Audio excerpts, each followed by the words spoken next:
E eu desci para falar com meu pai no orelhão. Nós não tínhamos telefone, não tínhamos nada. E eu liguei para ele no orelhão e ele me falou chorando: meu filho, vai para a igreja rezar para mim, porque eu não vejo mais saída. E eu até então, numa criação que não precisava trabalhar, não precisava nada, eu realmente fiquei um pouco em choque naquele momento. Fui para a igreja de fato rezar. Ele me contou um pouco do que estava se passando.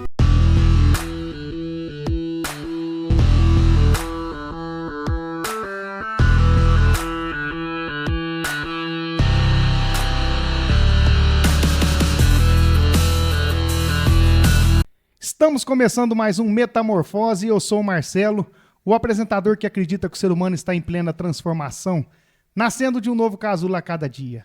E eu quero aproveitar esse momento e já agradecer a você que é inscrito no nosso canal. A gente conseguiu bater a nossa meta, já passamos de 500 inscritos. E eu quero pedir para você que não é inscrito, dar essa força. E se você estiver sentindo que o nosso conteúdo está sendo relevante para você, que você possa compartilhar com a sua família, com o seu grupo de amigos aí. E o nosso convidado de hoje, ele é nascido em Miguelópolis, filho da dona Edne e do Dr. Mate Moisés, casado com a Josiane, pai do Davi e da Isabela, sócio fundador da MVB Advogados, advogado empresarial no agronegócio, palestrante e professor de direito. Eu estou falando de Dr. Jean Gustavo Moisés. Muito obrigado pela sua presença e seja bem-vindo, doutor. Eu que agradeço, meu primo. Estou muito feliz de estar aqui com você. A gente não vai ter muita formalidade, viu, primo? Porque às vezes eu vou te chamar de primo, de Gustavo, não tem problema não, né? Às vezes vai escapar, né? Vai escapar, não faz parte, né? É. Você assiste o nosso programa? Assisto. Então você sabe que esse momento agora aqui é o momento do nosso patrocinador, que é a Vivimar Alimentos, né? Você não podia ser diferente, que eu sei que vocês comem a Vivimar Alimentos lá também, Com né? certeza. Ô, primo, então a gente quer te presentear. Ó, essa aqui é a linguiça toscana gourmet. Nossa, que bonita. Essa aqui é a tulipinha temperada. Isso aqui é pronto para assar, pôr na air fryer. É. E esse aqui é o frango desossado recheado.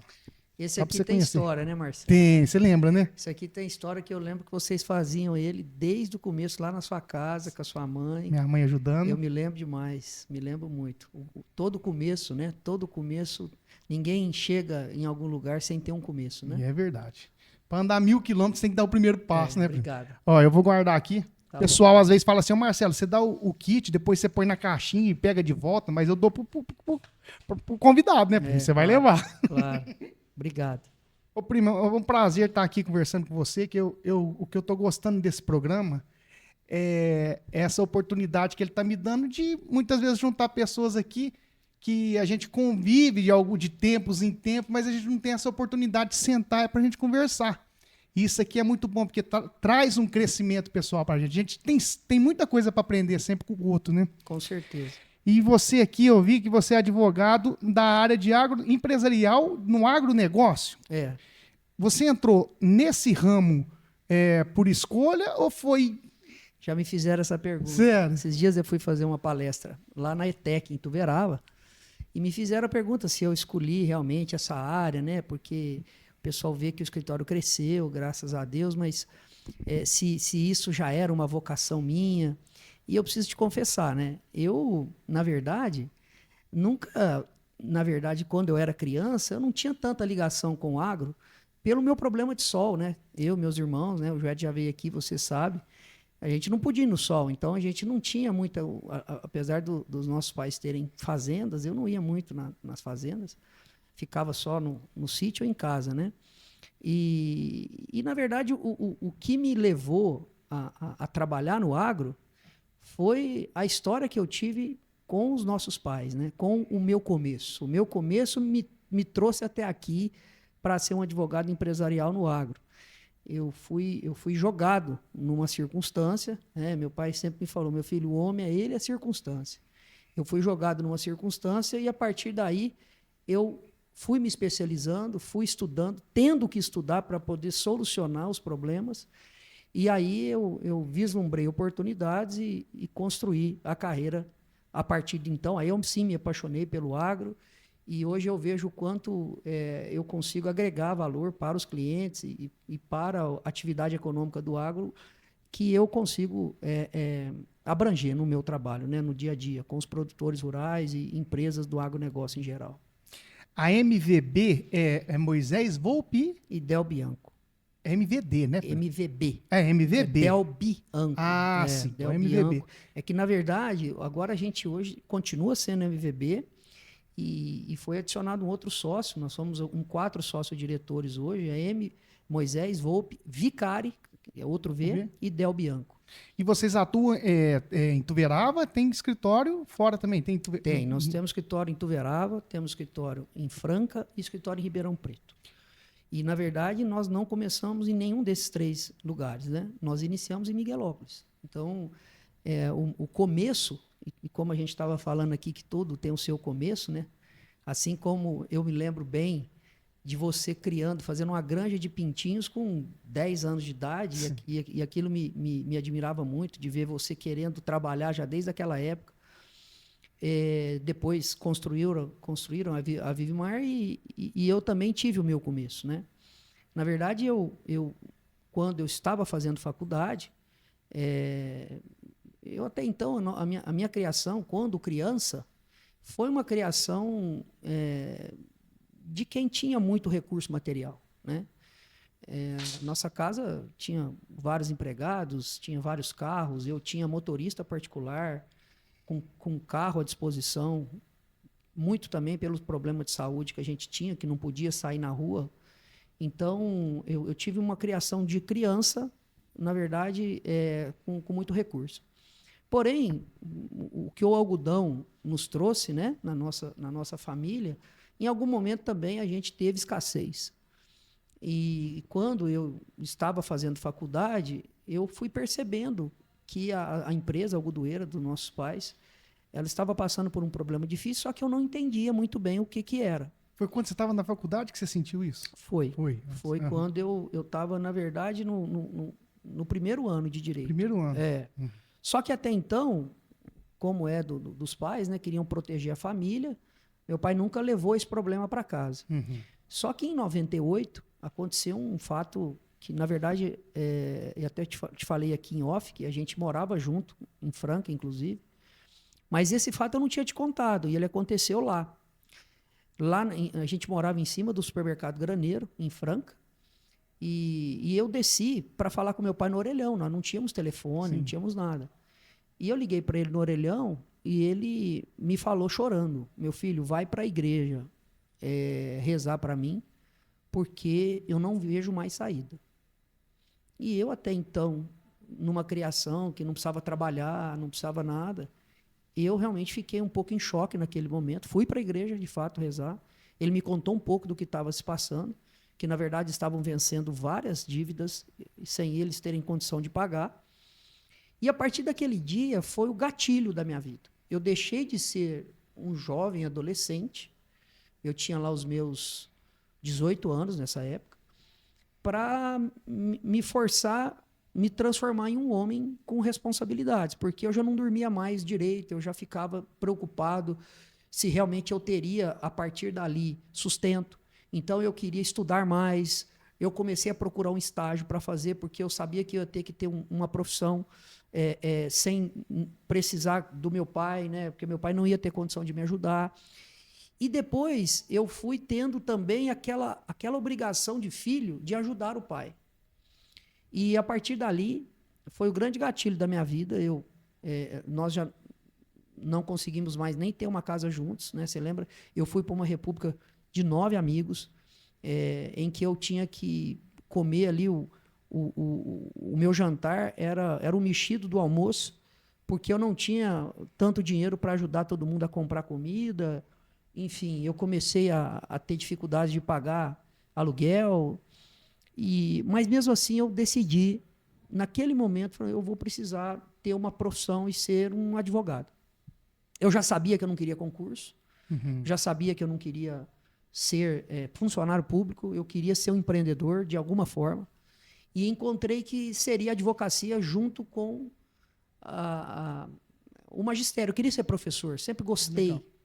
Né? Nos teatros das escolas, quando eu era criança, eu sempre falava, né? Na igreja.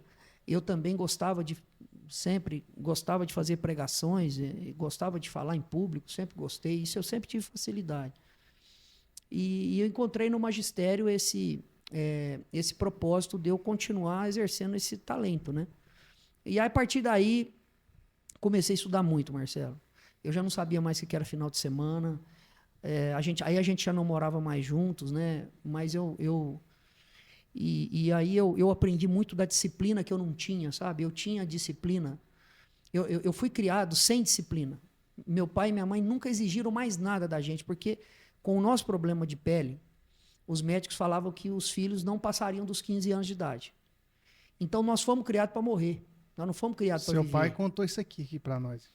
E é verdade, porque meu pai nunca exigiu que eu estudasse, nunca exigiu que nunca me ensinou a nada. Ele falou: você curte a vida do jeito que você quiser.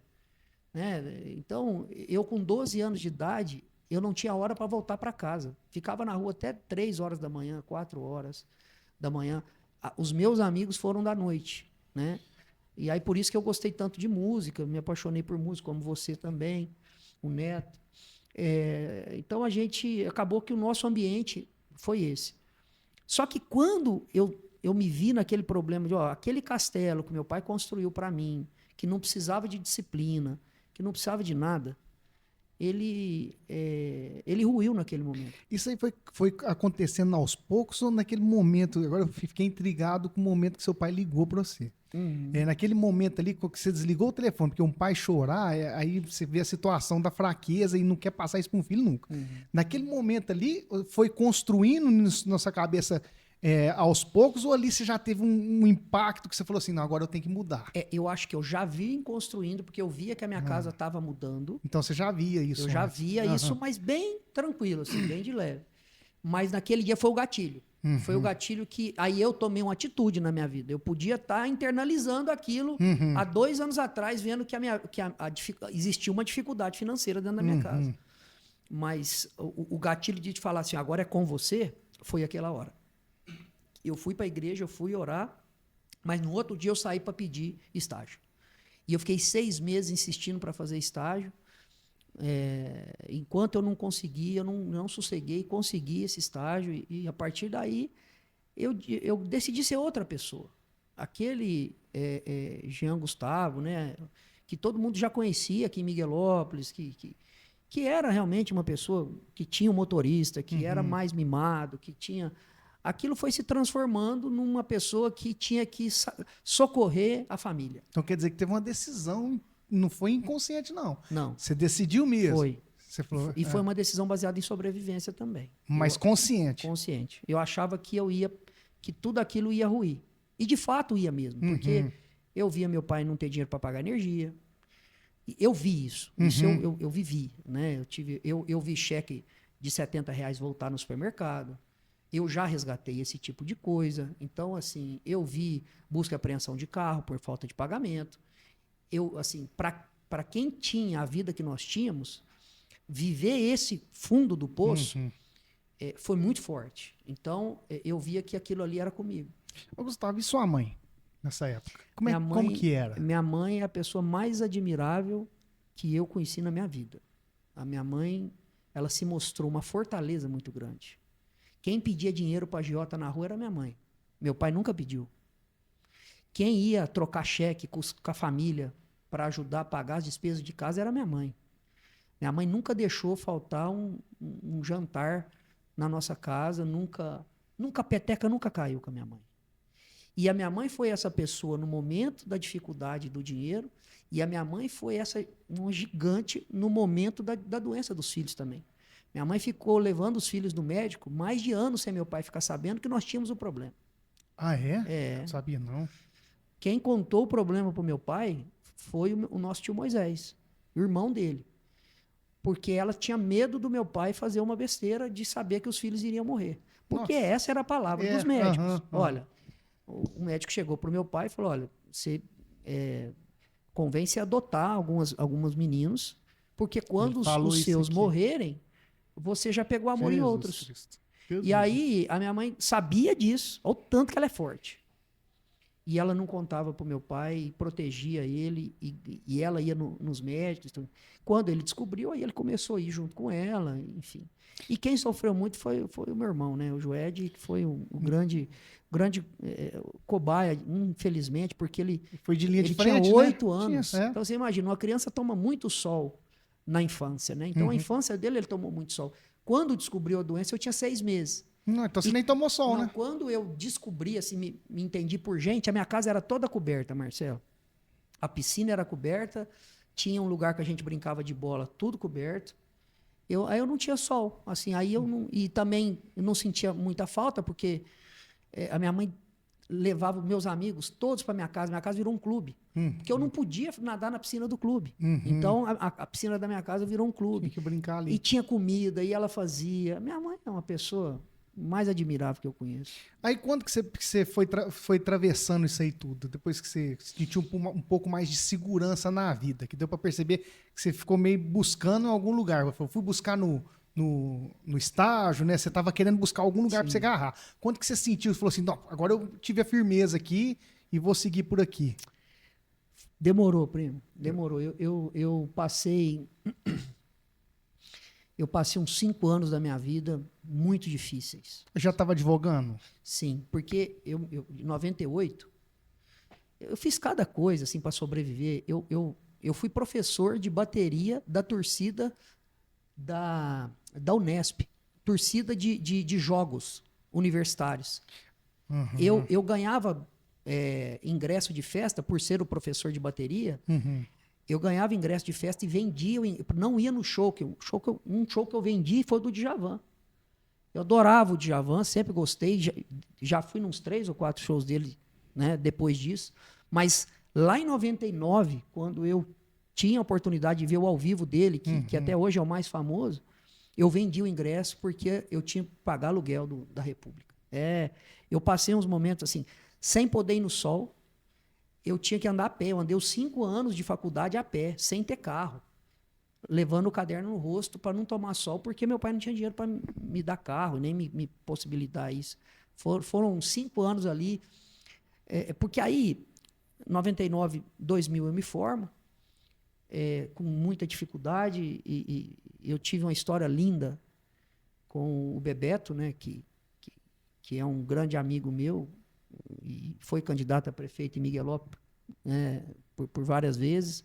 É um filho de Miguel Lopes como eu também, mas naquele momento foi a pessoa que mais me estendeu a mão financeiramente. Ele tinha condição financeira boa na época, era proprietário da Parabéns, e nós não tínhamos dinheiro para pagar. Eu não tinha dinheiro para pagar a faculdade.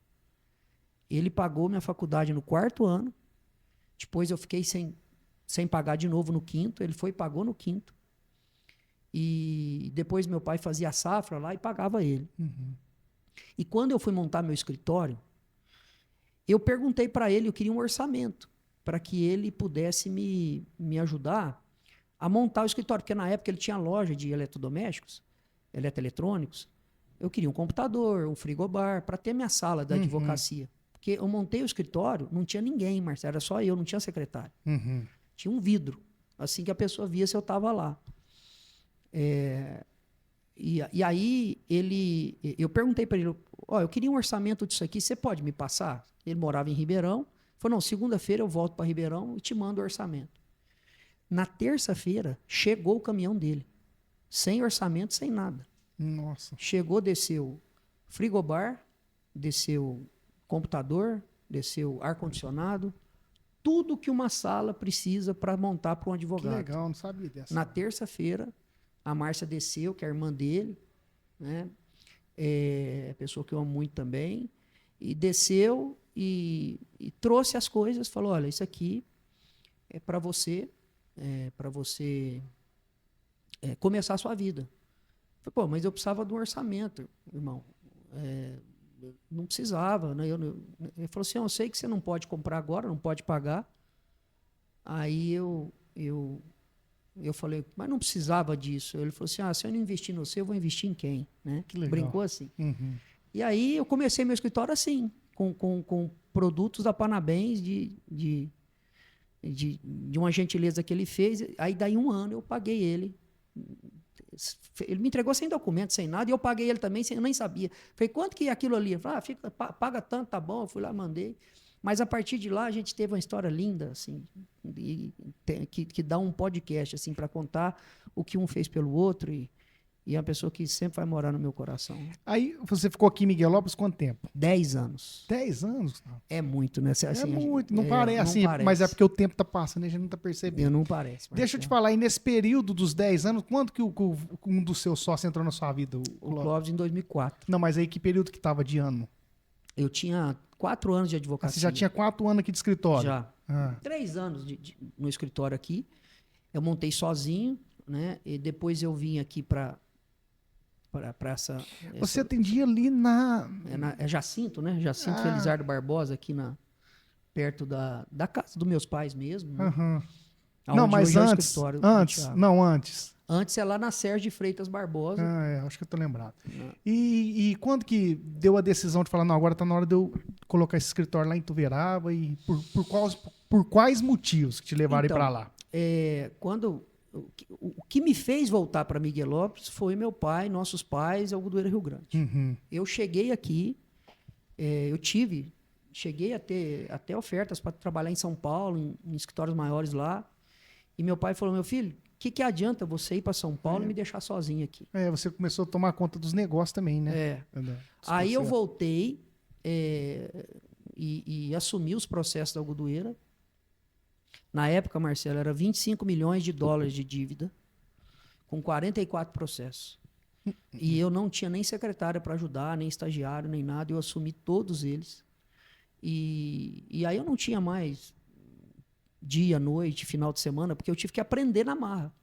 Aí você me perguntou no começo, como é que você escolheu ser advogado empresarial do agronegócio?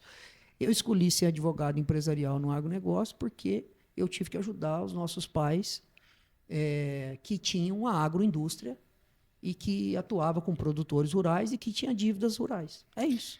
Te levou, na verdade... A circunstância que me levou, porque existe um jornal aqui em Miguelópolis em que o prefeito Zé Ferreira, na época, dá uma entrevista quando foi entregar a minha OAB. Quando eu fui receber a OAB, o prefeito foi. Legal. Eu tinha muita amizade com ele, ele foi lá participar da festa, da entrega da minha carteira. E ele deu uma entrevista para o jornal e falou assim, que bom que Miguelópolis tinha agora mais um advogado penalista. Porque você fez júri também, né? Eu fiz júri, porque eu queria ser um penalista. Ah, é? O meu exame de ordem foi em penal. E quando eu comecei, eu achava que eu ia ser penalista. Essa circunstância me levou aí. Só que aí, o que eu fiz? Eu entrei de cabeça no empresarial. Né? Porque a minha matéria-prima era algodoeira.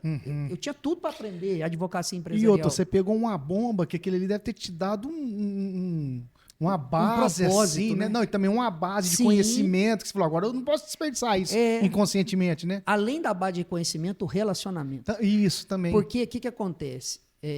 Meu pai brincou assim, meu filho, nossa, na época que eu quebrei sozinho.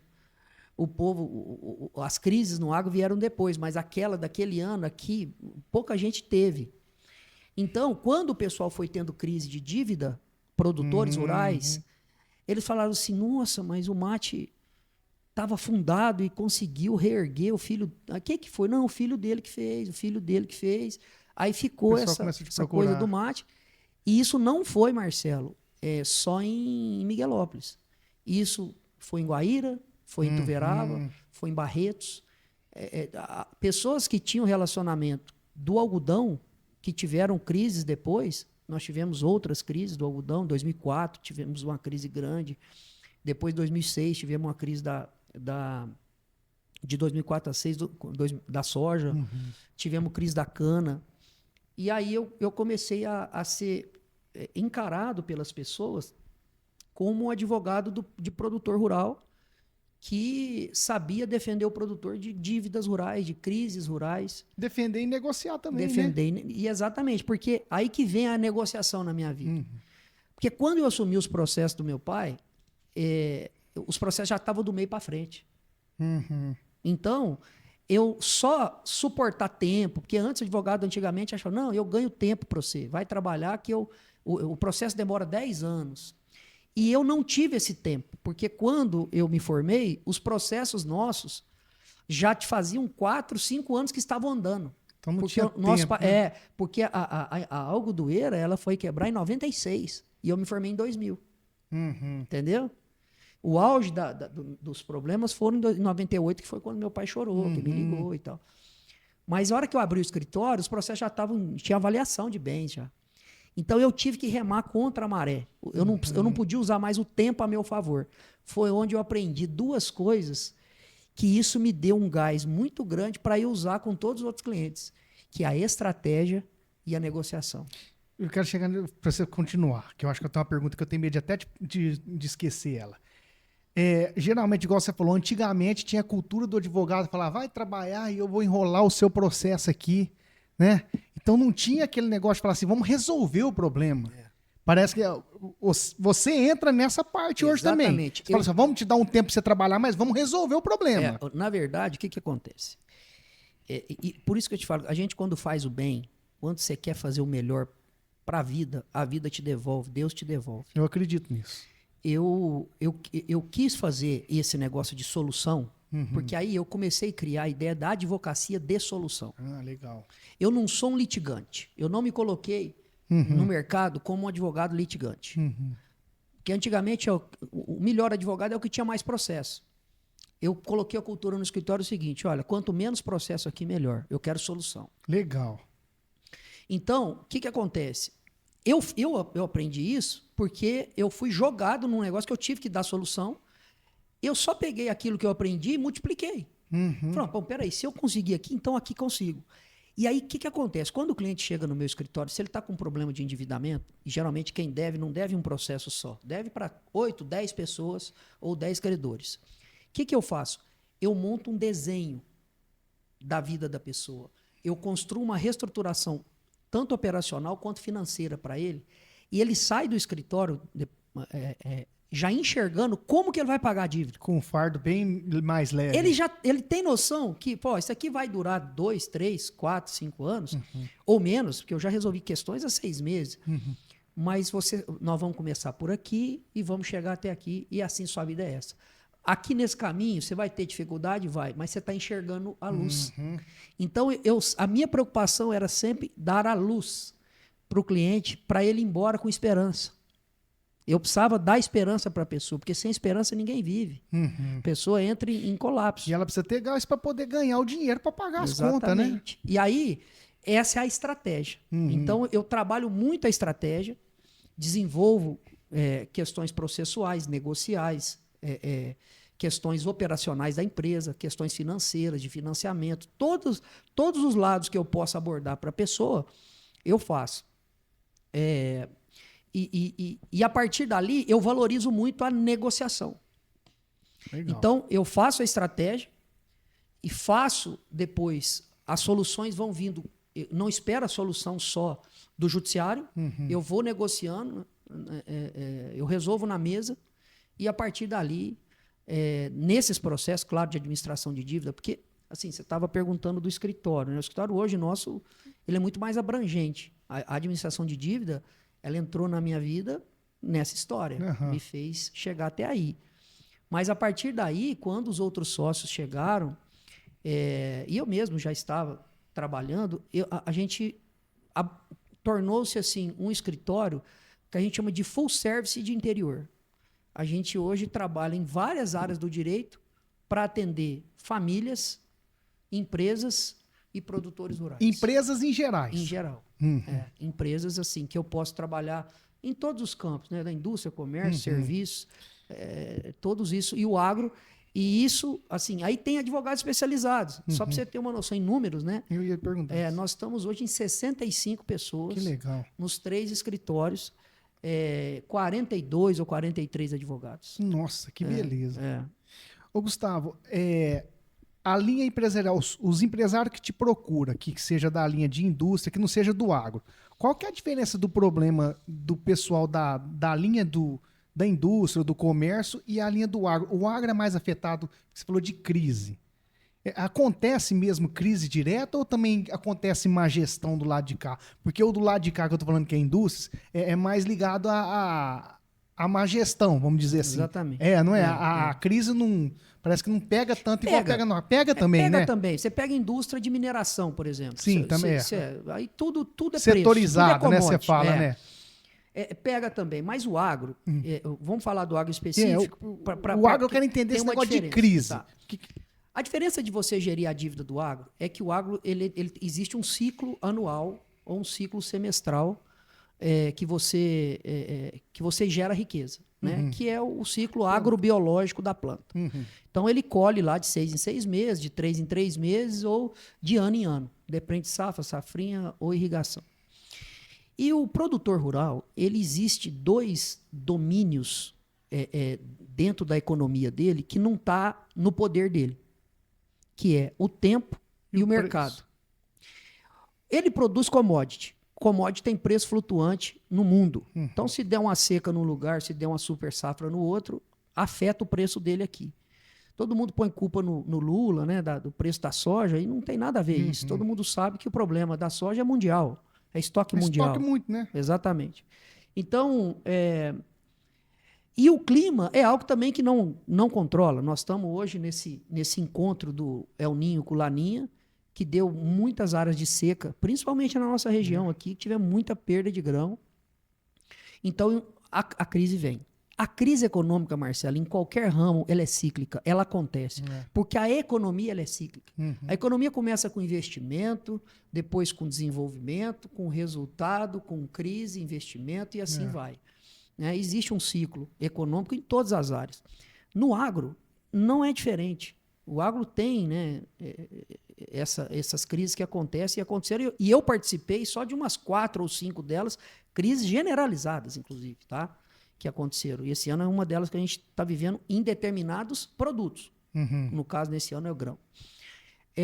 Então, o produtor rural ele está sujeito em algum momento a isso. Hoje, com o aumento da tecnologia e com a difusão da gestão no agro, dá para você dirimir o risco. Então, a gestão no agro e o uso de tecnologias faz com que aquele produtor que estava sujeito a 80% de um risco climático ou de um risco de mercado, que ele consiga se proteger e estar sujeito a 20%. Então, dá para que, se ele usar bem um modelo de tecnologia e de gestão, dá para ele evitar a quebra, dá para ele evitar a insolvência. Mas não é fácil isso, porque investimentos em tecnologia, eles são para... Nem todo produtor consegue. O pequeno e o médio tem muita dificuldade nisso. Então, esse é o grande desafio aí da produção rural. Mas as crises, elas realmente acontecem, não é só por má gestão, tá? Eu vi muita gente perder dinheiro trabalhando, eu vi muita gente perder patrimônio sem gastar dinheiro com nada de diversão, sabe? Jogando o dinheiro na terra e não conseguindo pegar de volta. Existe isso, né? Existe. Tem um recurso que eu vejo que os laboristas, a grande maioria deles, não conhece, que é o mercado futuro. Exatamente. Você conhece um pouco disso? Sim, não? Eu sim. conheço, eu falo de travar preço, Sim, fazer travar... hedge, né? Sim. A gente percebe que eles não conhecem isso. É que muitos exatamente, os meios de proteção do mercado é o hedge. Né? É você fechar, fazer barter, né? Fechar preço. Mas isso também já deu problemas, enfim. Não é simples, né? Não, toda não operação. É um risco também, Todo mas, né? mundo tem, sim. Não fechar, fazer uma hedge aí, você pode deixar de ganhar. De acertar, né? Você está protegendo aqui, mas ó, estourou ali, você deixou de ganhar. Sim. Então, E tem outro risco. Se você deixar de produzir aquilo que você vendeu antecipadamente, você tem que comprar no mercado para entregar. Mais prejuízo ainda. Então, não é tão simples. Mas um recurso. É a modalidade. São 2 coisas que vão proteger o produtor ali, né? Assim, a comercialização em balcão, em bolsa, né? Conseguir antecipar números para proteger a sua despesa. E o uso da tecnologia na produção por conta do clima. Ô, Gustavo, como que é gerir 3 lugares que vocês têm, né? Ituverava, Sim. Ribeirão e Franca. E Franca. Você está com mais de 80 pessoas, falou 60 e pouco. Nossa, cada dia aumenta mais, uns 70 pessoas. Como que é o organograma ali? Como que vocês gerem Existe isso? diretores, né? Nós estamos em 4 sócios diretores. Uhum. E aí depois existem coordenadores. Coordenadores já são do escritório também, não é? Sim, Não tem nada terceirizado aí, não? Não, não, Zé. Ah, é tudo? Tudo Tudo não, ali. tudo Uhum. é. Hoje o escritório de advocacia, ele precisa ser administrado como uma empresa, Marcelo. Claro, é Né? tudo. Uhum. Porque antigamente o advogado, existia uma outra conotação para a advocacia. Uhum. Mas uma advocacia, principalmente a advocacia empresarial, o seu cliente, ele quer que você tenha a linguagem dele. Claro. Você tem que entender o que é margem, você tem que entender o que é operação, enfim. Então, para que a gente pudesse se aproximar do cliente, a gente desenvolveu o nosso escritório como uma empresa. Hoje nós somos uma sociedade, a gente tem DRE, demonstrativo de resultado, a gente tem distribuição de lucros, nós fizemos um partnership, que é envolver todos os advogados no nosso contrato social, então somos todos sócios. Existe todo um trabalho que é desenvolvido diariamente por nós. Onde vocês tiraram esse modelo de divisão de parte? A gente vai Como chama aprender partnership. Partnership. É. Partnership. Vocês tiraram isso em qual modelo, assim? Modelos de escritório de advocacias grandes, né, que a gente vê. No Brasil mesmo. Isso é americano, né? Lembra daqueles filmes americanos que vários advogados são sócios, são sócios de uma empresa, e a gente tem isso aqui hoje. Aí a gente cria modelo de remuneração variável, que todo mundo tem a sua remuneração baseada em prospecção, baseada em faturamento de êxito, de sucumbência. Enfim, a gente consegue segregar o faturamento, consegue distribuir para aqueles que geraram aquela riqueza lá dentro. Né? Então, O administrativo de tudo isso aí, vocês têm secretária? Como que é? Marcelo, eu queria entender isso. Um escritório de advocacia, 60% dele só é advogado. 40% é administrativo. Eu quero entender isso. Escritório de advocacia maiores tem psicólogos, tem economistas, tem administradores. O nosso escritório tem 2 administradores. Né? Existem pessoas, contadores. Então, volto a te dizer assim, a gente está em quase 70 pessoas e 40 e poucos só são advogados. O resto não são. Que legal. Então, é uma empresa realmente que o advogado está ali exercendo atividade fim. Mas o administrativo, ele está viabilizando que o advogado exerça atividade fim. Antigamente, eu fazia o seguinte, eu pegava a publicação, ia lá no fórum, olhava o processo, fazia o prazo do processo, vinha, escrevia, protocolava. Hoje, no escritório, ninguém vai no fórum mais. Não existe isso, né? Não, ninguém... Existe uma área de controladoria, que não é advogado que trabalha nela, que faz toda a gestão de prazo. O prazo chega pronto para o advogado. Mas tudo digital também. Tudo no sistema. Mas aí o coordenador olha, a gente já trabalha a tese e as equipes vão desenvolvendo com pesquisa, já com prazo pronto. Né? Elas não, porque o advogado não pode ficar preocupado com o prazo. Alguém tem que controlar o prazo para ele. Se ele preocupar com isso, ele tem. Aí ele perde a energia dele. A energia dele tem que ser para pesquisa e para desenvolvimento intelectual. Você viveu a transição, né, do processão de pegar aquele... Vivi. Né? E como que foi? Mas por você ser mais jovem, você teve dificuldade disso? Teve? Tem também? até hoje. Sério? Sim, eu não... É porque não é jovem, não é dessa geração, né? É, os que tá chegando agora que não tem isso, não, né? mas aí, o que acontece? Cara, eu lembro que a essa gente tem que processão ter jovens Tem, em qualquer lugar, Marcelo. Uhum. Eu, assim, hoje, a equipe lá que trabalha o sistema do escritório, a equipe que faz todas as pesquisas, tudo chega para mim pronto, sabe? O pessoal, assim, eu sei o meu papel. Eu não sou faz tudo no escritório. Eu sou um diretor estratégico das Quem faz tudo nunca tem crescimento, não tem como crescer, né? Então, assim, a gente já tem um procedimento no escritório que eles já sabem o que precisa chegar para mim. Então, ele já desenvolve. Eu estava tratando com um cliente esses dias e o cliente precisando muito de um trabalho em administração de dívida mesmo.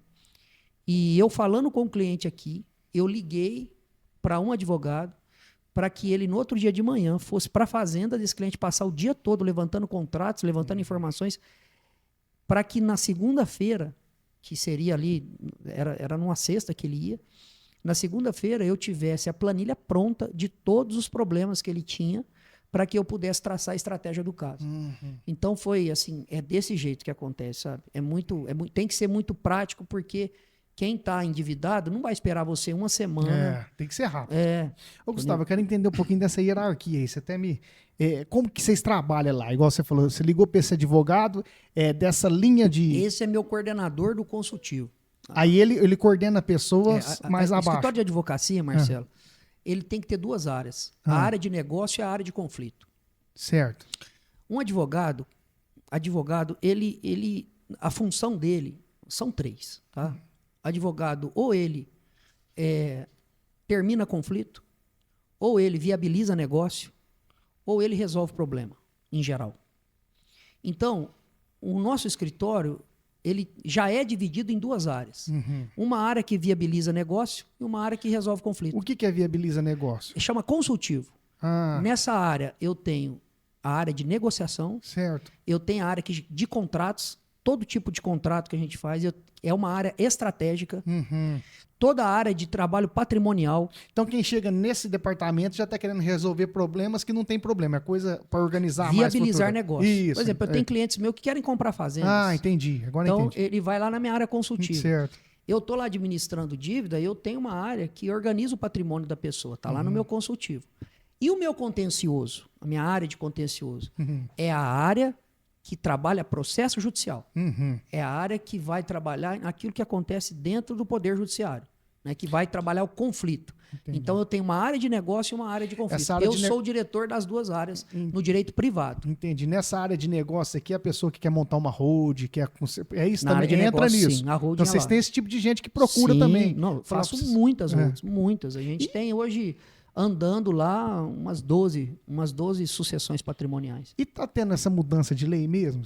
Tá tendo um negócio aí que eles estão falando de taxar? Lei muda assim para tudo quanto é lado toda hora. Né? Né? Nós temos um projeto de lei, tanto no estado de São Paulo, quanto tinha também em Brasília, de aumentar o imposto sobre herança, né? Que é o ITCMD. Eles estão querendo... Porque, você tem uma noção, o imposto sobre herança nos Estados Unidos, se eu não me engano, ele vai até 40%. No Brasil, o ITCMD é 4%, fixo, 4%. Depende de cada estado. São Paulo, por exemplo, é 4%. Eles estão fazendo um projeto de lei que, conforme o tamanho da herança, vai de 2% a 8%. Né? Geralmente, essas terras, o pessoal que tem, sempre vai tudo para 8%. Mas dentro desse projeto já existia para subir até 20%. Né? O pessoal que querem taxar os que eles chamam de super ricos e tal. Então, isso realmente está andando. Acho que é um caminho que vai acontecer. Vai acontecer em breve. Aí a proteção desse pessoal é fazendo hold mesmo ou não? Não, porque a pessoa faz a hold. O que é a hold? A hold é você organizar o patrimônio dentro de uma empresa e essa empresa, você doa as cotas, né? Você faz a sucessão em vida. O mais legal da hold, que ninguém fala, e eu falo isso para os clientes mais próximos, é que a pessoa que construiu um patrimônio, ela é responsável por transmitir em harmonia esse patrimônio para a família. Não deixar problema, né? Exatamente. O que a gente vê? Na falta do pai, e as pessoas brigam, irmãos, por insegurança. Às vezes não é nem por ganância, por insegurança. Então, se o pai que construiu tudo aquilo assumir a responsabilidade, falar, não, eu vou deixar isso organizado para a família, de forma harmoniosa, o pai vai estar na mesa dizendo, olha, a regra é essa, é assim que eu acho que deve ser. Ouvindo os filhos. A gente tem esse trabalho lá, né, de envolvimento dos filhos para poder fazer. Então, a questão aqui, muita gente fala em hold porque isso ficou uma linguagem mais... Né, todo mundo usa essa linguagem. Mas, na verdade, eu gosto de falar de sucessão em vida. A pessoa, ela transmitiu o patrimônio. Jean, mas eu vou transmitir meu patrimônio e vou ficar sem ele? Não. Eu crio a hold ela para isso. Não tira a hierarquia. Zero. Mas, a pessoa não tem não perde nada do poder dela, porque tudo que ela faz só vai ter força de transmissão de poder depois da morte. Mas deixa tudo pronto agora, já deixa o imposto pago. Na falta do pai, Marcelo, o filho só vai lá verbar a certidão de óbito. Não tem que fazer inventário, não tem que gastar com advogado, não tem que pagar imposto, não tem que pagar mais nada. Tá pronto. Por isso que o pessoal faz. Assim, hoje tem muitos.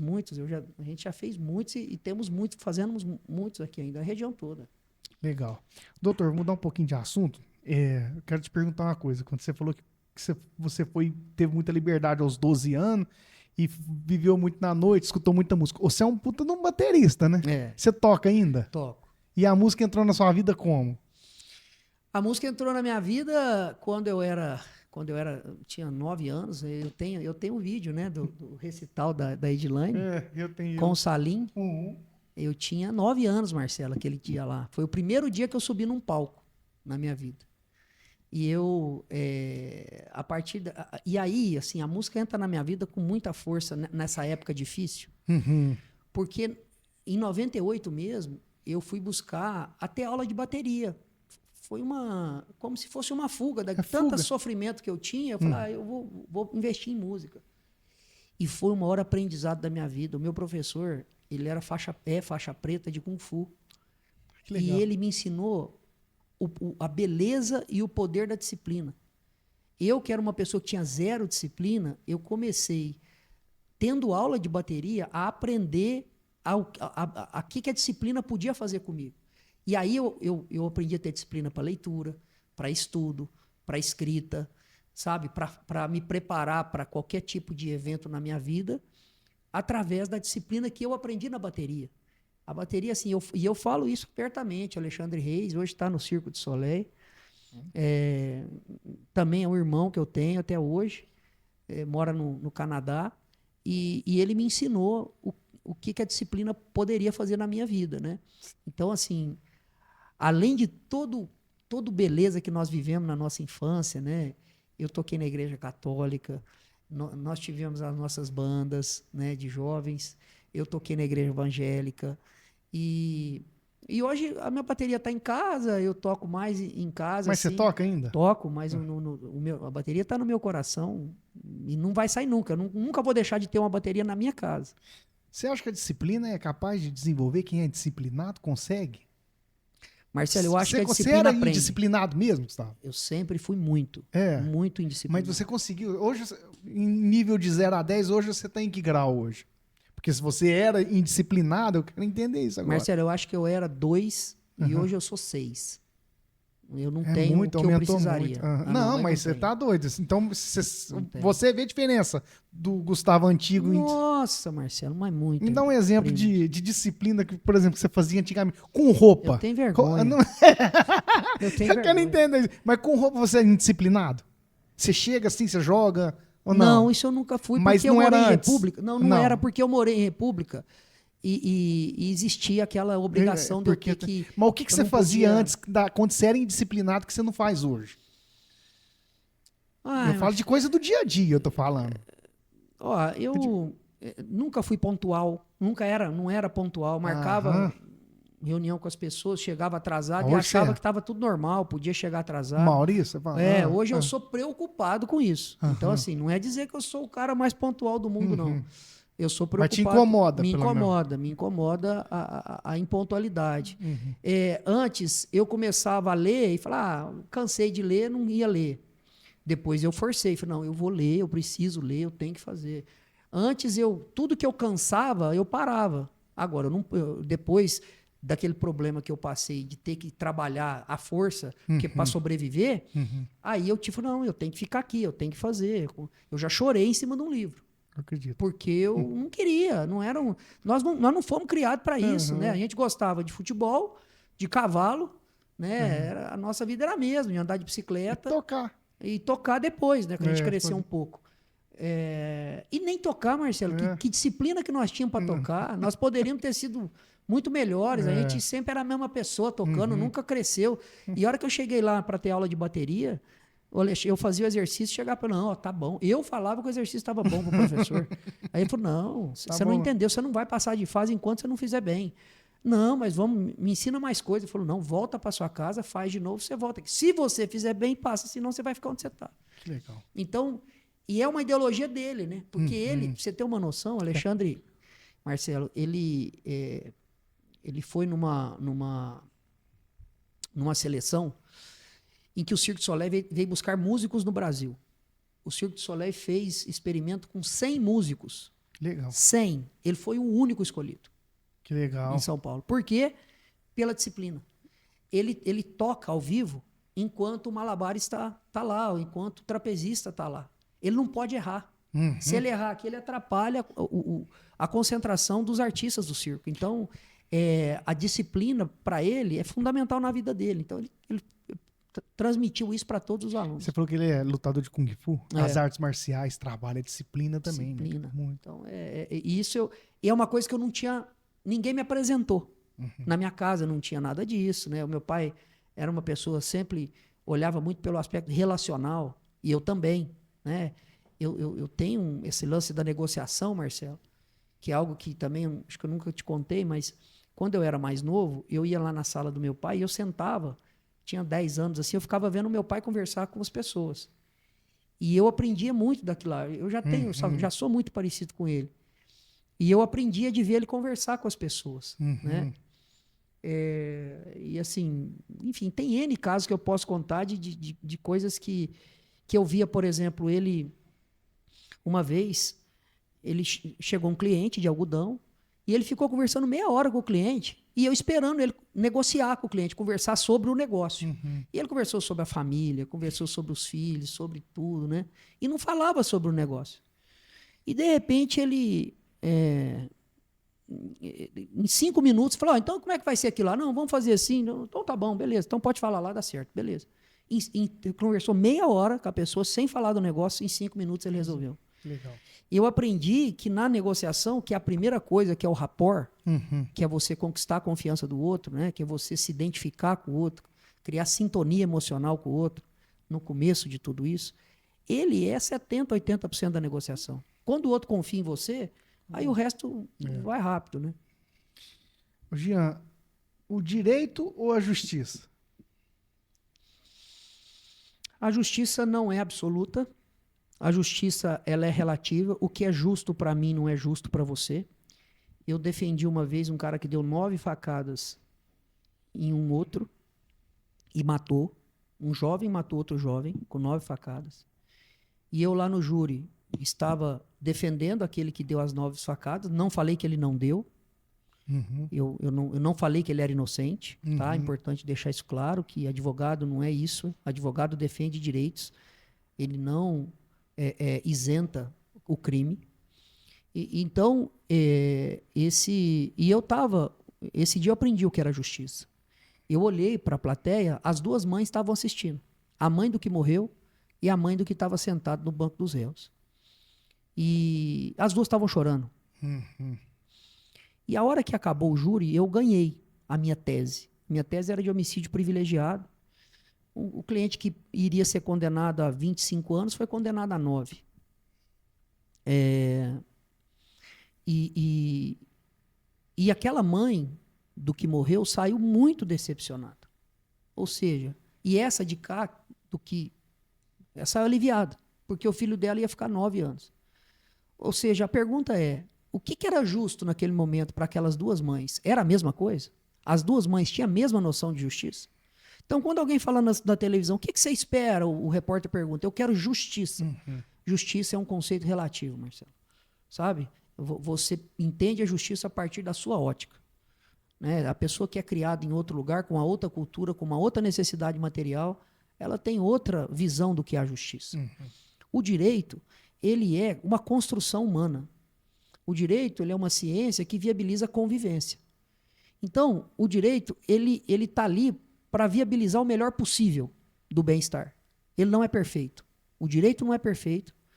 O direito é o melhor possível, né? Na convivência humana. Você não vai matar uma pessoa porque ela matou outra. Né? A outra não volta, apesar de ter tanta revolta do que essa fez, mas a convivência não deixa você matar ela, porque senão muda toda a concepção do que é a pena, e aí a gente vai ter muito mais mortes. Então, existe essa consciência do direito e da justiça. Então, Marcelo, cada um tem o seu conceito, não há competição entre eles, o direito não nasceu para fazer justiça, apesar numa concepção simplória, não. O direito nasceu para viabilizar a convivência e ele nasceu para tentar criar um bem comum e uma paz social. Essa é a função do direito. A justiça é um conceito relativo que todas as vezes que ele for usado, ele sempre vai ter um lado certo e um lado errado dele. Porque o que é justo para você não é justo para mim. Perfeito. Agora eu vou te fazer uma pergunta que vai transcender um pouco a metafísica. E a verdade, você acha que ela é absoluta ou você acha que também ela é relativa, igual a justiça? Totalmente relativa. Você acha? Totalmente. Assim, a verdade depende de qual verdade. Tá? Eu tenho a verdade material, a verdade real. Eu tenho uma verdade espiritual, que você explica pela fé. Né? Então, assim, eu tenho uma verdade comigo que é absoluta. Eu creio em Jesus, né? Eu creio que Ele é meu Senhor e Salvador. Eu creio que Ele perdoou os meus pecados na cruz, que Ele ressuscitou. Tem gente que não crê nisso. Eu creio. Então, eu creio que o fruto da morte e ressurreição dele é o amor, é para que eu pudesse amar o outro, né? Assim como eu me amo, e para que eu pudesse dar o meu melhor, ser bom. Né? Eu gostei muito de uma frase num podcast do Renato 38, que ele fala assim: o homem nasceu para ser feliz ou nasceu para ser bom? Uhum. Felicidade é outro conceito, né? Relativo. Então, ele falou, não, a vontade de Deus é como seja bom. Ele não é, porque senão, essa busca incessante da felicidade, ela leva o homem ao vazio. Então, eu acho que Jesus abriu essa porta para que a gente pudesse ser bom. Né? Então, essa é uma verdade espiritual. Uhum. Mas se você perguntar qual que é a sua verdade, a minha verdade, Marcelo, ela está pegada aos meus valores. Então, se eu acredito, por exemplo, na família, e que a minha família merece o meu sacrifício, eu vou fazer de tudo para que eu viva aquela verdade dentro do meu coração, porque eu valorizo a minha família. Tem gente que valoriza a liberdade, tem gente que valoriza o prazer, tem gente que valoriza outras coisas. Então, a verdade, sob o ponto de vista humano, ela é relativa. Né? Cada um tem a sua verdade mesmo. Ô Gustavo, naquele momento que você recebeu a ligação do seu pai, que você conversou com ele, você se sentiu impotente ou ali nasceu um propósito de seguir em frente? Marcelo, eu sempre fui uma pessoa de muita fé. Eu tive experiência com Deus com 12 anos. Eu gostava de ir na igreja orar. E Deus sempre falou muito comigo. Eu sempre quis buscar a Deus direção na minha vida. Essa chama, acho que ela nasce também, né, dentro daquele instinto de sobrevivência que nós tivemos. O fato de você ter uma noção de que o seu problema de pele ele pode te gerar um dano muito grande na sua vida, e eu tinha essa consciência, não tinha com tanta realidade, minha mãe não falava para nós, vocês vão morrer, não tinha isso, mas a gente sabia, porque eu não podia sair de casa, então alguma coisa errada tinha ali, tomava remédio muito ruim, via meu irmão sofrer muito, e aí isso trouxe em nós um sentimento de sobrevivência muito grande. Então, todas as grandes dificuldades que nós passamos, e não foi só essa, tá? E eu vi isso nos meus irmãos, todos os dois, eu e meus dois irmãos, e os meus pais também, a gente acabou se agigantando.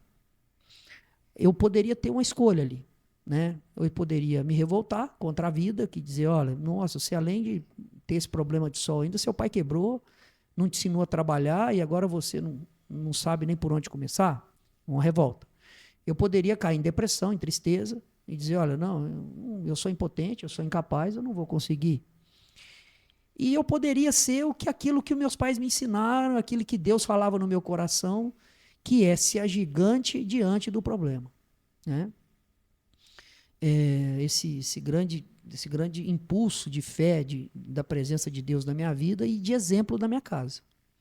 E aí aquilo fez com que eu realmente me agigantasse para mim, não para o mundo. Ninguém sabia quem eu era, naquilo que eu estava me tornando, e nem quem eu iria ser. Mas quando eu fui fazer estágio, o advogado perguntou, o que você quer ser na vida? Eu falei para ele, eu quero ser advogado empresarial. Eu falei isso no 3º ano de direito. Ele começou a rir. Né? Então, assim, falou, nem roupa você sabe pôr direito? Né? Enfim, mas é mesmo. Eu não tinha nada, eu era um filho de papai. Então, mas isso foi sendo gerado no meu coração. Eu preciso ser isso. Eu não sabia que eu ia ajudar tanto o meu pai e meu tio. Eu não sabia, porque aí os desafios foram chegando depois, 2 anos, mas eu fui me preparando para ser um advogado. Só que depois, quando eu cheguei e que eu comecei a ajudá-los, isso foi tão forte na minha vida que, Marcelo, virou uma força que vem comigo em todos os clientes novos que eu pego. Todos os meus clientes novos que me encontram, a maioria deles conhece a minha história. E a maioria deles me contratam por causa da minha história. Eu falo, não, peraí, ele sabe o que eu estou passando. Ele sente o que eu estou sentindo. Então, contrata. Vou contratar ele por isso. Então, assim, aí eles têm muita liberdade de conversar comigo. Cara, tinha cliente meu que acordava 1h da manhã e dormia às 5.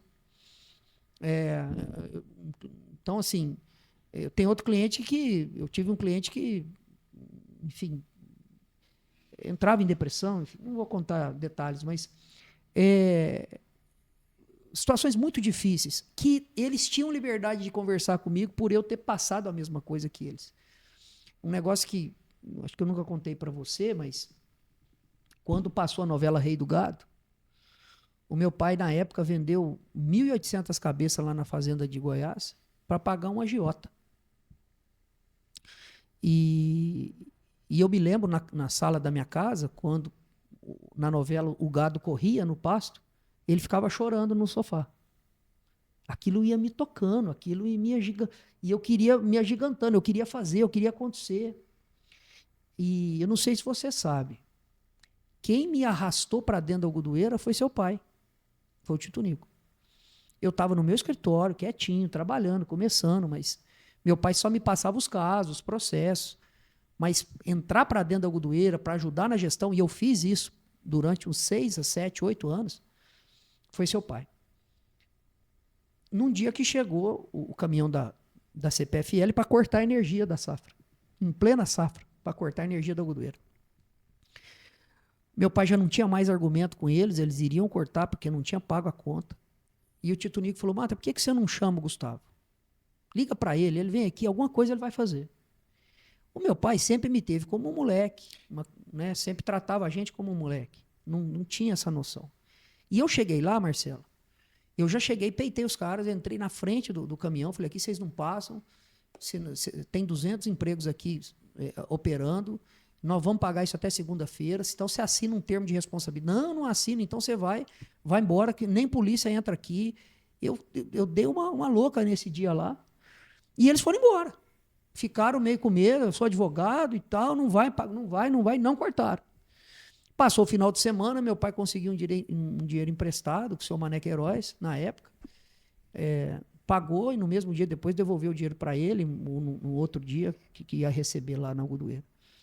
E aí meu pai me disse que esse foi o dia que ele começou a me enxergar como homem. Que eu deixei de ser um menino para ele. E foi exatamente nesse dia que eu vi que o seu pai também me confiou em mim. E aí, a partir dali, eu entrei para dentro da algodoeira. Eu que fiz o sistema operacional da algodoeira em Excel. Eu ajudei na contabilidade. Eu ajudava na gestão de pessoas. Eu ajudava em tudo, no RH. Enfim, eu acabei entrando lá e me apaixonei por aquilo muito tempo, sabe? Depois é que eu tive que fazer uma escolha de ir para o escritório com mais força, porque a história foi crescendo.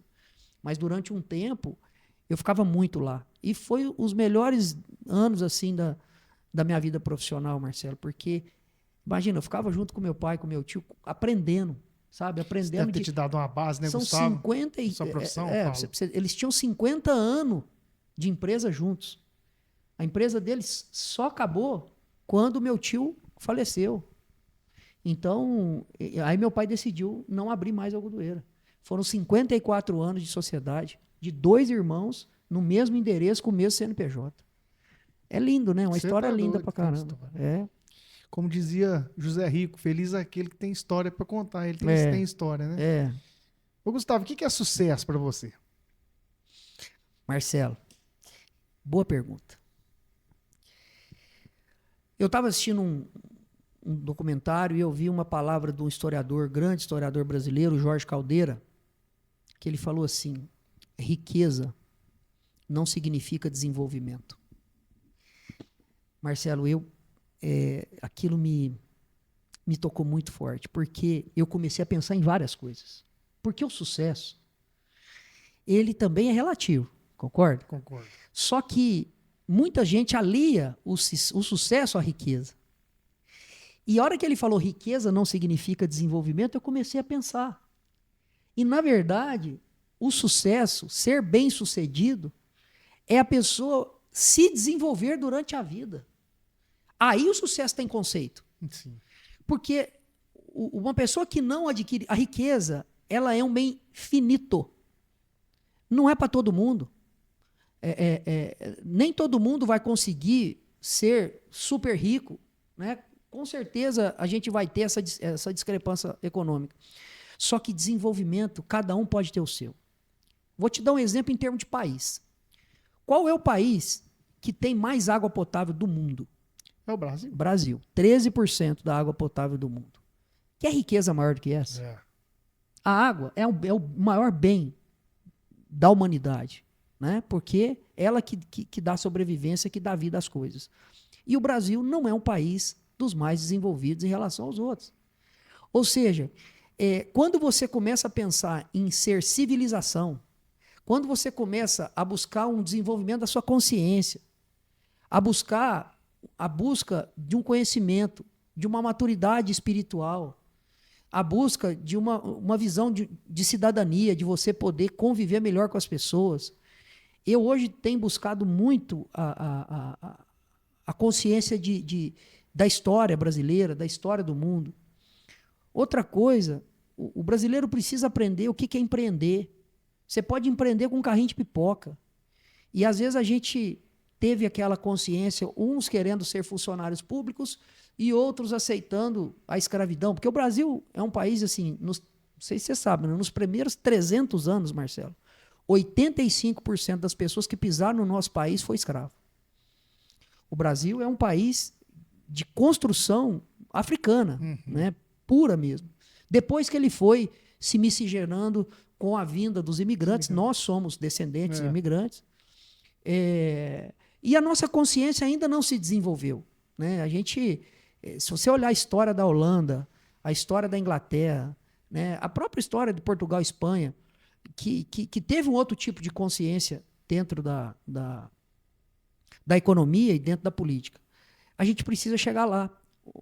Então, eu acredito muito, e hoje nas palestras que eu faço, eu tenho construído palestras para formar profissionais em desenvolvimento.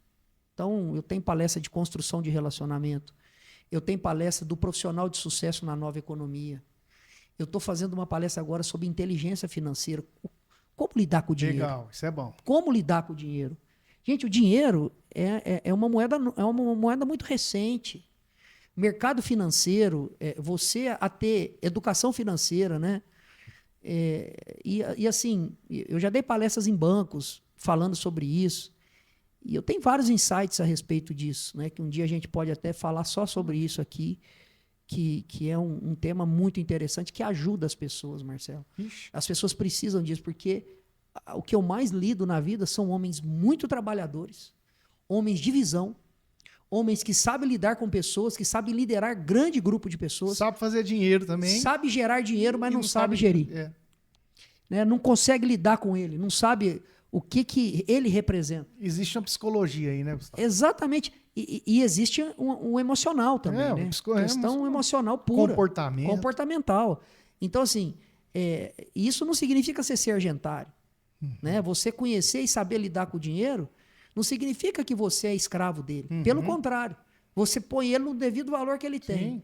E o devido valor não é te escravizar. É você mandar nele. Exatamente, mas você tem que aprender a lidar, a controlar, porque o dinheiro é poderoso, Marcelo. O dinheiro é uma das potestades que a Bíblia fala. Por quê? porque ele te empodera. Potestades da Bíblia, a beleza muitas vezes empodera uma pessoa, a riqueza empodera, o poder político empodera, o poder familiar empodera, o cargo empodera numa empresa, enfim. Então, quando Jesus fala para que a gente lute contra as potestades desse mundo, né? Os principados são os espíritos malignos, mas as potestades é aquilo que te empodera, que te faz não ver o seu Deus, né, como aquele que te sustenta. E o dinheiro é uma das coisas que empodera o homem, que faz o homem deixar tudo para buscar ele, perder o valor da família, perder o valor do amor ao próximo, perder o valor às vezes da própria vida. Tem gente que entrega o seu tempo. Eu falo isso na inteligência financeira. É muito importante que você saiba administrar o dinheiro com o seu tempo de vida. Que pode ser que você dedique tempo para acumular a riqueza e depois te falte tempo para você usufruir dela. Então, considerar o tempo de vida na nossa lida com o dinheiro é muito importante. Entendeu? Então, tudo isso eu quero poder, assim, estou numa fase da minha vida, eu dei aula 18 anos de direito. Suspendi agora um pouco, e eu estou muito apaixonado em ser palestrante de estudantes, de jovens Legal. estudantes, de colaboradores de empresas, de empreendedores. Eu quero ensinar algumas coisas que a escola não ensina. Ou que a escola ensina, às vezes, de uma forma muito didática. E eu quero levar um pouco de uma forma mais prática, né? mais de vida. É um propósito da minha vida que eu estou desenvolvendo aos poucos. Legal, muito bom. Ô Jean, eu te perguntei sobre o sucesso, que uma vez isso aí me tirou... me mexeu comigo. Eu queria entender o que é sucesso. As pessoas falam de sucesso. Eu via os grandes artistas que eu gostava, como igual o Robin Williams, esse pessoal que teve sucesso, fama e dinheiro e suicidou. Eu falei, mas o sucesso não pode estar ligado só nisso. Aí eu fui procurar conceitos de sucesso. Aí o que eu mais achei legal foi, dentro do que você está falando, o Ernest Aguirre fala que sucesso é uma realização progressiva de um ideal de valor. Olha Hora que nenhuma legal. fala de dinheiro, de que você está falando. Realização progressiva de um ideal de valor. Quer dizer que se a pessoa não tiver um ideal de valor, ela não tem como ter sucesso. Verdade. Né? Verdade. E ela tem que realizar isso progressivamente. Verdade. Quer dizer, o sucesso está Na verdade, sucesso não existe, né? Não. Sucesso, desde que você tenha ânimo para buscar o seu desenvolvimento pessoal, para que você possa ser melhor e servir melhor, você vive no sucesso. É isso. Né? Você vive nele. Eu também gosto muito de ver documentário de artistas, né? Em artistas internacionais, vi a vida de muitos aqui e vi que, na verdade, a maior perdição da vida deles foi a fama. A fama acabava com a Será que vida. o ser humano ele não é preparado para isso? Ou ele não foi criado para isso? Não foi criado não pra é? isso, Porque não foi. desestrutura muito. Sim. E assim, quem busca... Eu estava vendo, esqueci o nome dele, aquelas pessoas que buscam o destaque social, elas têm traços também de personalidade narcisista, né? Elas querem, elas precisam de ser aquele destaque, enfim. Então, tudo isso tem que ser muito bem trabalhado e controlado pelas pessoas. Porque quando você é exaltado em alguma instituição ou em algum meio social, você corre muito risco de perder a sua identidade, né? Para você controlar o poder que você tem. Eu vim conversando isso com o Neto hoje. Então, assim, o poder realmente, o poder, tudo aquilo que te empodera. Tem muita coisa que te empodera. São as potestades. Aquilo que te empodera. São Paulo fala. E aquilo que te empodera, Marcelo, é exatamente aquilo que pode te afastar de Deus. Porque imagina quando a gente está lá no nosso dia a dia, né? Quantas vezes a gente já sentou juntos ali, de chinelo, de short, conversando besteira, brincando, falando coisas de quando a gente era criança. Naquilo não tem exigência de ter poder. Eu não tenho exigência de ter poder sobre você naquele momento. Aquele momento é o Jean, aquele momento é o Marcelo, né? Quando você cria uma capa e para exercer um poder que eventualmente alguém te entrega, você acaba se afastando um pouquinho de você mesmo, daquela essência do Marcelo. E a primeira coisa que você perde é a sua paz. É. Aquela leveza, né? Paz. De conversar. Perdeu a paz, você pode Acabou. saber que tem alguma coisa errada, né? Uhum. O Espírito Santo te incomoda. Então, quando você às vezes você tem que exercer um cargo de liderança. Liderança não significa empoderamento só. Uhum. Se você liderar, você pode sim estar em destaque, mas trazendo as pessoas com você. Uhum.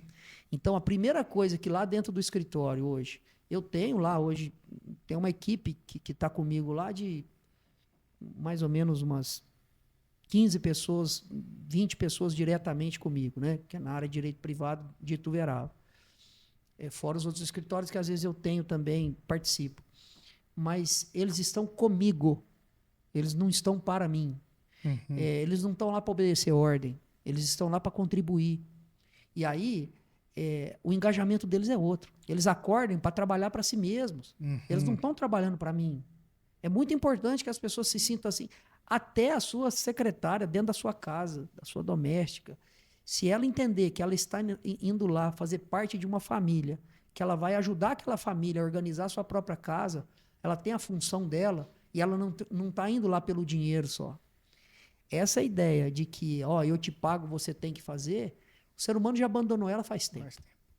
Já faz tempo. Então, assim, você não consegue engajar pessoas. Ninguém consegue ficar num lugar sem ter um ambiente, sem se sentir aceito, se sentir acolhido e nem se sentir importante. Todo ser humano precisa se sentir importante, né? Então, assim, aí está o propósito. Eu me sinto bem, estou acolhido no seio onde eu estou sediado e ali eu me sinto grande, eu me sinto importante na função que eu exerço. Independe do que você exerce, depende do dinheiro que você ganha, né? Já tá mais que provado que o dinheiro, até um valor, ele é muito importante para a sua felicidade, para a sua tranquilidade, mas de um valor para cima, para quem ganha 50 mil por mês e quem ganha 500 mil por mês, a importância do dinheiro é muito pouca. É verdade. Né? Uhum. Então, essa consciência precisa ser levada para as pessoas. Legal. Ô, Jean, você só lê livros baseados no direito ou não? O que você lê de diferente aí que Marcelo, você gosta? eu leio muito economia, eu leio muito história. Você é igual seu pai, você gosta de É, história. Você gosta... eu tô lendo eu tô lendo uma trilogia, já li duas. Escravidão. Escravidão 1, Escravidão 2, agora tem a Escravidão 3 que eu não li ainda. Fala aqui do do Brasil, Laurentino história? Gomes. Nossa, cara, se você vê assim, foi o maior tráfico, né, humano da história, né? Você tirava pessoas da África e vinha para a América para serem escravizados na lavoura de cana-de-açúcar. São histórias que você aprende, conhece o Brasil através daquilo. O Brasil foi formado ali. E eu também gosto muito de história do mundo. Li também uma breve história do mundo, muito bom, enfim. Gosto de história e gosto de economia. Você não gosta de comportamento humano, mente, essas coisas, não? Não é voltado Eu tenho pra alguns isso? livros sobre isso. Tenho. Uhum. Mas eu te confesso que eu leio pitadas. Eu gosto mais de ouvir pessoas sobre isso do que ler sobre isso. Entendi. Mas você ouve, então. Você Sim, gosta sim. de ouvir. Tem um livro legal, Rápido e Devagar, que é um livro grande do Daniel Kahneman, né? Que trata sobre isso, sobre o comportamento. E vários livros de comportamento em investimentos, né? Economia comportamental, enfim. Mas o que me atrai muito é a economia em si, né? O movimento do ciclo econômico das empresas. Eu sou um advogado que é apaixonado em negócio. Então, a advocacia está junto com o negócio. Eu acho que se eu fosse um advogado que não tivesse isso hoje, eu não estaria tão completo. Então, eu preciso disso, eu preciso estar envolvido em negócios junto com a advocacia. É isso que eu me propus. Legal. Deixa eu te falar, eu falo que todo o empresário, quando ele consegue romper a barreira do negócio dele e continuar desenvolvendo, e crescer e ter solidez, é quando ele conhece o ciclo do negócio dele. É. Porque na economia, igual você falou, toda economia, todo negócio tem um ciclo. Quando o cara que está dentro do negócio dele conhece o ciclo do negócio dele, as coisas mudam, né? Sim. Isso Nosso escritório tem ciclos, tá? E eu... Tudo tem ciclos. Eu me antecipei esse ano, falei para eles, se preparem que o nosso escritório vai viver esse momento em 2024. Por que eu te falo isso? Porque eu já vivi 2 vezes esse momento. Conheço, Eu já vivi isso no passado. E eu estava vendo os movimentos, né, da economia, principalmente no agro, e eu falei, olha, nós vamos passar por isso e vai acontecer dessa maneira. E o pessoal falou, não é possível. Eu falei, eu já vivi isso e a solução está aqui. E falei para eles, esse problema que nós estamos vivendo hoje para resolver das pessoas, nós não vamos conseguir resolver em menos de 3 anos, porque vão vir outras pessoas o ano que vem, vão vir outras pessoas. Os atrasados. né? Legal. Entendeu? É um ciclo que a gente conhece do nosso negócio, como você diz, né? Muito importante você saber isso. Isso é conhecimento de mercado. Né? Toda empresa tem que ter isso. Né? Beleza. Ô, Jean, eu quero te agradecer. Muito obrigado por esse tempo. Eu quero agradecer a Deus por ter me dado a força e a coragem de montar esse programa, porque eu vou te falar, se não fosse esse programa, a gente não estava aqui conversando. É verdade. Entendeu? É verdade. E isso aqui está me trazendo uma satisfação muito boa, sabe? Então é muito bom a gente poder... Quanto que a gente não aprende numa conversa dessa? E a oportunidade que eu teria para fazer isso aqui. A sua iniciativa, assim, não é, eu morreria de vontade de fazer, mas não teria essa iniciativa que você está tendo. É pelo prazer que você tem. Prazer. Você está colhendo o fruto do que você está plantando, Marcelo. É isso aí. Muito bom.